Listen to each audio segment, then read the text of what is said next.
Namaskar. I am Baijayant Jay Panda, Member of Parliament from Kendrapada, Odisha.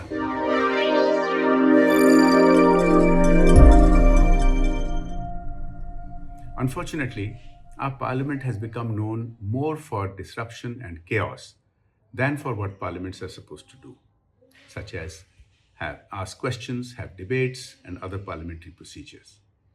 This is very disappointing for many of us. And I often get asked, what is the way out? What is the way forward? I think the answer lies in the fact that some parts of parliament do actually function as they are supposed to.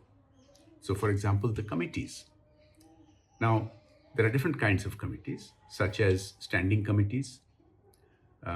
For example, the Committee on Public Undertakings, which I have the privilege of chairing, has members from both houses of parliament from across the political spectrum, and it oversees the public sector. And standing committees do that. They have specific areas which they have oversight of.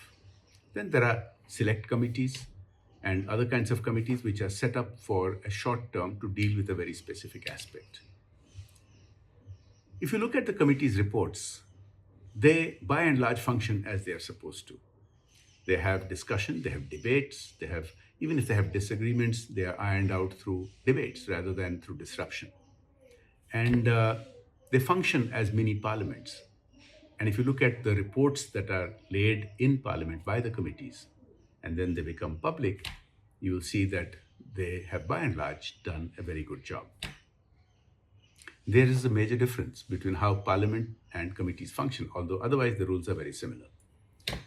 The major difference is that parliament's proceedings are covered live on television and nowadays on the internet, whereas committee meetings are not covered live. So the only members the only people present in committee meetings are the members themselves and the officers.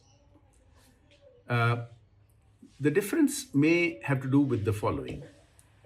Back about 30 years ago or so, the then speaker, the late Somnath Chatterjee, faced a lot of requests to allow TV cameras and to have live coverage of committee meetings.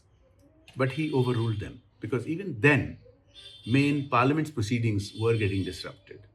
And he said the reason for this was because of the grandstanding that many members indulged in because it was covered live. The parliamentary session going on. And to talk beyond that, to grandstand, to talk to an audience not right there. And that has led to the kind of face-offs and the disruption and chaos. It turns out that in retrospect that he was probably right because committees have continued to function by and large very well.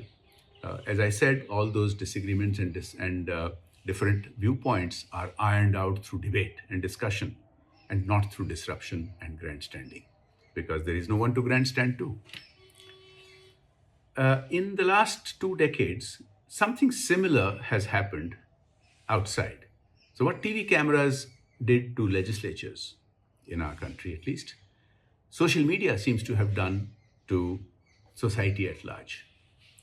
So in the last couple of decades, social media has become ubiquitous and they operate on algorithms which enhances, amplifies a certain subset of all the information out there depending on what a person initially clicked on or stumbled across. So if you look at a particular kind of content, you're going to be bombarded with more and more and more and more of exactly similar content. It amplifies that aspect of all the information out there, but it creates a shield and prevents people from looking at opposite viewpoints, looking at different kinds of content. What this does in a sense is create a bubble. And living in a bubble goes against the human character, the human nature of inquiry, of curiosity, of having rational discussion. And so people that have grown up in a bubble and are completely shielded from other points of view, when they meet people with different viewpoints, find it impossible to have a discussion or a debate or any kind of rational engagement with differing viewpoints. This is something that is especially relevant for the world today because more and more of younger people around the world are growing up in such bubbles. And some societies have started to push back. Australia and several other countries have now enacted regulations banning or restricting social media for youngsters below the age of 16. And in India also, there are many such movements to regulate social media, at least for younger audiences, younger users. And so that brings me to the conclusion of what I was talking about. I think the way that committees function in Parliament provides a ray of hope for the main Parliament to function.